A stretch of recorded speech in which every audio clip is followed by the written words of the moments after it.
ये जो वन विहार का कार्यक्रम है इसका भी आयोजन हम लोग करते रहते हैं।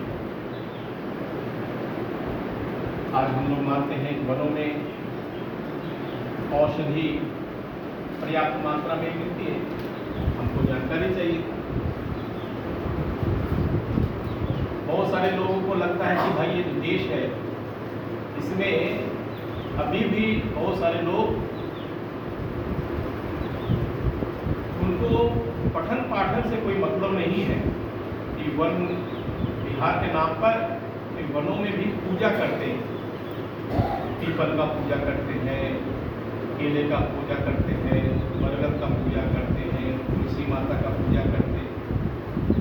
ऐसे तो देख के लोग को लगता है कि आखिर इतने पढ़ा लिखा ये देश कहते कोई विश्व गुरु रहा होगा और वो आज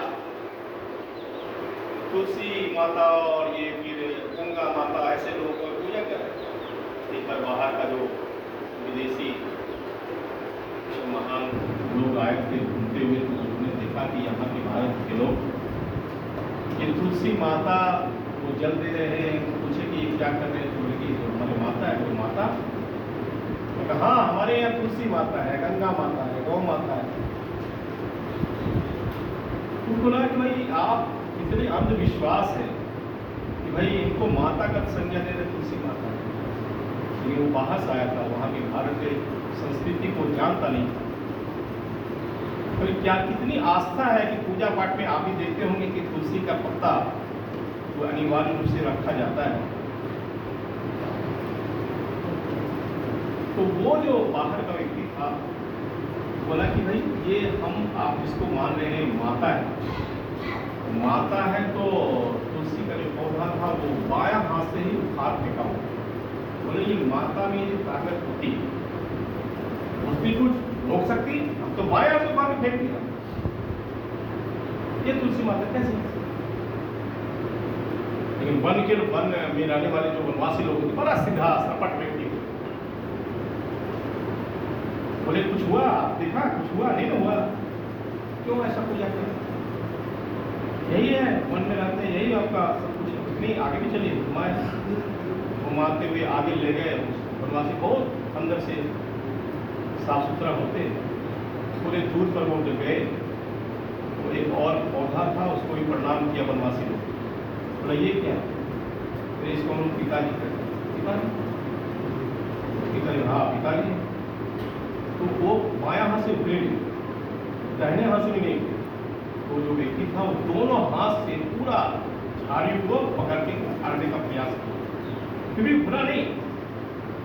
परंतु 10 मिनट के अंदर वो जो विदेशी था उसके पूरे शरीर में इतना खुजली होने लगा कि भाई आखिर ये क्या है? बोले कि आप तो पहले बोले थे ना माता की थोड़ा सीधा सपट होती है हमारे पिताजी। अब कौन सा पौधा आपको मालूम है? वन में रहने वाले लोग जानते होंगे कौन सा पौधा है जिसको खाने से पूरे शरीर में चित्ता हो जाता है, वो मुझे लगता है कौन सा पौधा है? अब उसको लगा कि भाई आखिर ये जो आपके पिताजी है तो बहुत गुस्से वाला है, इसका निदान चाहिए, क्योंकि इसके लिए माता जी के पास जाना पड़ेगा। वो गौ माता, फिर गौ माता जी के पास उनको ले जाया गया, पूरा कपड़ा खोला गया और जो बाछी था बाछा उसका पूरा लेप लगाया गया। 1.5 घंटा यहाँ रही, उसके बाद आपका इलाज हो गया। परंतु लोगों ने हमको प्रारंभ से बताया कि नहीं ये तो दरिया चलाने वाले लोग हैं। और धीरे धीरे लोगों ने कहा कि वन में रहने वाले व्यक्ति भी हमारे नहीं हैं, हम उनके पास गए नहीं, उनके दुखों को नहीं जाना। और इसलिए साथ प्रत्यक्ष रूप से ऐसे कार्यक्रमों के माध्यम से हमारे भैया बहन वो समझ सकें, सीख सकें, देख सकें कि वन में रहने वाले लोगों का भी जीवन शैली किस प्रकार से है।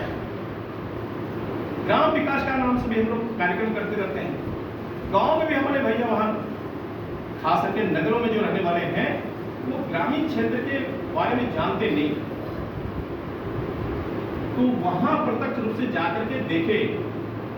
लोग कहते हैं भाई कि भारत कृषि प्रधान देश है, गांव का देश है, तो पढ़ तो लेता है लेकिन वो गांव का परिवेश, गांव में रहने वाले लोगों का परिवेश किस प्रकार से है वो समझ चुका है। इसलिए उसको जगह जगह जाना पड़ता है और जाने के बाद वो समझ पाता है। देश में ऐसे बहुत सारे बड़े बड़े नेता हो गए जिन्होंने कभी कहते को जन्म ही लिया चांदी के चम्मच से खाना ही प्रारंभ किया बालिका से, और वो प्रारंभ से ही देश के राजा ही रहे। उनके दादा दादी राजा, उनके पिताजी दादा, उनका पिताजी भी, माता जी भी राजा, स्वयं भी राजा, वो भी देश के राजा हैं, हमारा भविष्य राजा ही रह सकते हैं। वो कभी ग्राम वन आदि कभी गए नहीं दिल्ली छोड़कर। कहते दादाजी का वहां कपड़ा धोया था, ये वो लंदन जाता था कपड़ा धोने, ऐसे देश के राजा बने। लेकिन संजोग ऐसा बना, एक बार ग्रामीण क्षेत्र का वो गांव का वो प्रवास में गए, वो जो लीडर थे अभी भी हैं वर्तमान में 56 साल के युवा, तो जब वहां हेलीकॉप्टर से उतरे तो सब लोग ने घेर लिया, अरे बाबा आ गए वाह। बोले भाई आप लोग गांव में रहते हैं, क्या करते हैं, क्या कर रहे हैं? जब खेती है, ये खेती नहीं करेंगे तो फिर अन्न नहीं उत्पन्न होगा, अन्न नहीं उत्पन्न होगा, खाएंगे कहां से? खेती बहुत अलग चल रहा है, ठीक है, अच्छा है। फिर पूछेंगे खेती क्या चीज का खेती आपने किया है? बोला हुजूर ये जो खेती है ना, ये मिर्ची की खेती लोग करते हैं। मिर्ची की खेती इधर भी होता है ना, इधर साइड मिर्ची की खेती बहुत होता है, इधर जो भागलपुर के लोग जानते हैं मिर्ची की खेती भी होती है, तो उसमें जो निशान होता है वो मिर्ची तोड़ करके इकट्ठा करता है। संजोग से 2 जगह इकट्ठा किया था वो, एक जगह जो इकट्ठा किया था वो सूखी होकर हो जाने के कारण लाल था, और एक जगह हरा था, स्वाभाविक है, आज हरा ही रहेगा। तो किसानों को बुलाया, पूछा ये दोनों ढेर बने हुए मिर्ची के, इसमें अधिक कीमत में बिकने वाला मिर्ची कौन सा है? बोला हुजूर ये सूखी मिर्ची है, लाल मिर्ची यही अधिक कीमत में बिकती है। बताया कि समुद्र है किसान इसीलिए आपने, जब मालूम है कि अधिक कीमत सूखी मिर्ची का बाजार में मिलता है, कि हरी मिर्ची उत्पन्न करना जरूरी है? क्या जरूरी है इसका? सीधे जो है खेती करो सूखी मिर्ची का। इसका कारण एक ही रहा कि ऐसे लोग इस मिट्टी से कभी नहीं जुड़े, उन्होंने देखा नहीं परिवेश कि जो दुनिया का पेट भरता हो उनका जीवन शैली किस प्रकार से है। ऐसे जीवन शैली बताने के लिए ऐसे छोटे छोटे कार्यक्रमों के माध्यम से हम अपने भैया बहनों को यहाँ की मिट्टी से जोड़ सके। ये जो ग्राम में रहने वाले बंधु हैं, गिरी कंदराओं में रहने वाले बंधु, वो अपने ही हैं, वो हमारे ही हैं। समाज में अभी भी ऐसी गरीबी है जहाँ वनों में रहने वाले लोग सबों कपड़ा नहीं है पहनने के लिए, जो बाजार जाते हैं उनके पास है, जो बाजार जाते हैं वही कपड़ा पहन के, जैसे इस स्थिति में तो उसकी जो निर्धनता है, गरीबी है, वो दिखना चाहिए। सिर्फ एसी में रहने वाला भैया बहन वो हमारे समाज में रहने वाले अन्य लोग की क्या स्थिति उसको भी समझ सके, इन कार्यक्रमों के माध्यम से बता अन्य